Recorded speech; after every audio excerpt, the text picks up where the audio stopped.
നമ്മൾ തിരുവനന്തപുരം കോർപ്പറേഷനിലെ വാർത്തകൾ തുടർച്ചയായി കഴിഞ്ഞ ദിവസങ്ങളിൽ ചർച്ച ചെയ്തതാണ്. എന്തായാലും നാളെ അടുത്ത ദിവസം ഇതാ കൗൺസിൽ ചേരാൻ പോവുകയാണ്. 4 ആഴ്ചത്തെ ഇടവേളയ്ക്ക് ശേഷം ആണ് തിരുവനന്തപുരം നഗരസഭയിലെ നിർണായകമാകുന്ന കൗൺസിൽ യോഗം നാളെ ചേരാൻ പോകുന്നത്. ആർ സുഗതൻ വിവാദത്തിൽ തുടങ്ങി നഗരസഭയുടെ ഭരണം അട്ടിമറിക്കാനുള്ള രാഷ്ട്രീയ നീക്കത്തിലേക്ക് വരെ മുന്നണികൾ കടന്നതിന് പിന്നാലെ ആണ് ഈ കൗൺസിൽ യോഗം ചേരാൻ പോകുന്നത്. UDF കൊണ്ടുവരുന്ന അവിശ്വാസ പ്രമേയത്തിന് പുറത്തുനിന്ന് പിന്തുണ നൽകാൻ LDFിൽ തത്വത്തിൽ ധാരണയായിട്ടുണ്ട് എന്നത് തന്നെയാണ് സൂചന. ഇപ്പോൾ വാർത്തയുടെ വിശദാംശങ്ങളുമായി ഡാൻ തന്നെ തുടരുകയാണ്. ഡാൻ, നമുക്കറിയാം ഇതിൽ ഏറെ രാഷ്ട്രീയമായി ആലോചിച്ചുകൊണ്ട് മാത്രമേ മുന്നോട്ട് പോകാൻ ഇടതുപക്ഷത്തിനും സാധിക്കുകയുള്ളൂ.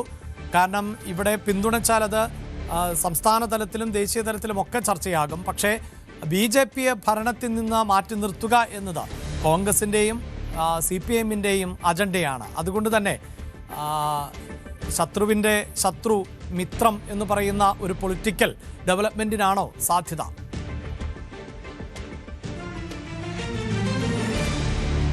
സുഗതൻ വിവാദത്തെ രാഷ്ട്രീയ ആയുധമായി ഉപയോഗിച്ചുകൊണ്ട് BJPയെ നഗരസഭയുടെ ഭരണത്തിൽ നിന്ന് ഇറക്കുകയെന്ന കൃത്യമായ രാഷ്ട്രീയ ലക്ഷ്യം വെച്ചുകൊണ്ട് തന്നെയാണ് LDFും UDFും തത്വത്തിലെങ്കിലും കൈകോർക്കുന്ന ഒരു സാഹചര്യം, അസാധാരണമായ ഒരു രാഷ്ട്രീയ സാഹചര്യം തിരുവനന്തപുരം നഗരസഭയിൽ ഉണ്ടാകുന്നത് എന്നതാണ് ശ്രദ്ധേയം. നാളെ UDF അവതരിപ്പിക്കാൻ പോകുന്ന അവിശ്വാസ പ്രമേയത്തെ പുറത്തുനിന്ന് പിന്തുണയ്ക്കാനുള്ള ഒരു തീരുമാനത്തിലേക്ക് LDF നേതൃത്വം എത്തുമെന്ന് തന്നെയാണ് UDF കൌൺസിലർമാരുടെ പ്രതീക്ഷ.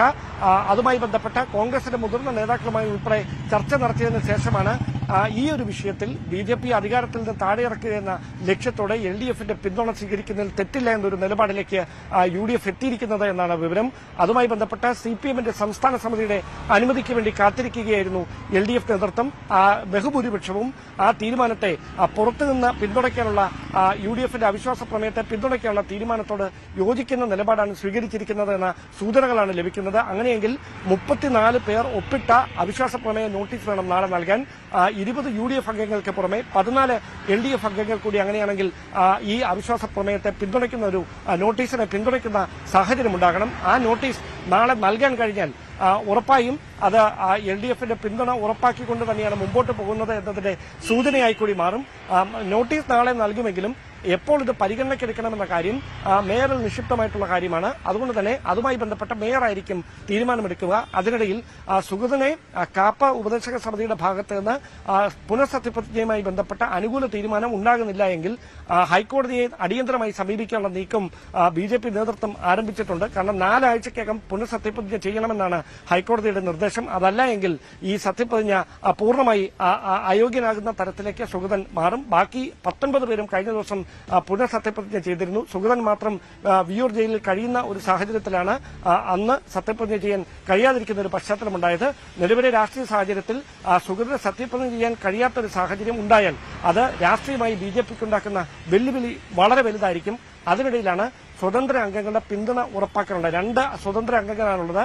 ആ സ്വതന്ത്ര അംഗങ്ങളുടെ പിന്തുണ ഉറപ്പാക്കാനുള്ള നീക്കം BJP ഒരു വശത്ത് തുടരുന്നതിനിടയിൽ അവരെ ഏത് വിധേനയും ഒപ്പം ചേർത്ത് നിർത്താനുള്ള രാഷ്ട്രീയ നീക്കങ്ങളുമായി LDFും UDFും അണിയറ നീക്കങ്ങൾ സജീവമാക്കിയിരിക്കുന്നു. എന്തായാലും നാളെ ഒരു മാസത്തെ ഇടവേളയ്ക്ക് ശേഷം എന്ന് തന്നെ പറയാം. കാരണം 4 ആഴ്ചയായി കൗൺസിൽ യോഗം ചേർന്നിട്ട് അതിനുശേഷമാണ് കൗൺസിൽ യോഗം ചേരുന്നത്. എന്തൊക്കെ സംഭവിക്കും? പ്രത്യേകിച്ച് കഴിഞ്ഞ ദിവസം നേർക്കുനേർ പോരാട്ടമായിരുന്നു നമ്മൾ കണ്ടത്. ഉന്തും തള്ളും വാക്കേറ്റവും സംഘർഷവും ഒക്കെ ആയിരുന്നു കോർപ്പറേഷൻ ഉണ്ടായത്. കൗൺസിൽ യോഗം ചേരുമ്പോഴും എന്ത് സംഭവിക്കും എന്നത് കാത്തിരുന്ന് കാണാം. കൂടുതൽ വാർത്തകൾക്ക് News 18 Keralam YouTube channel subscribe ചെയ്യുക.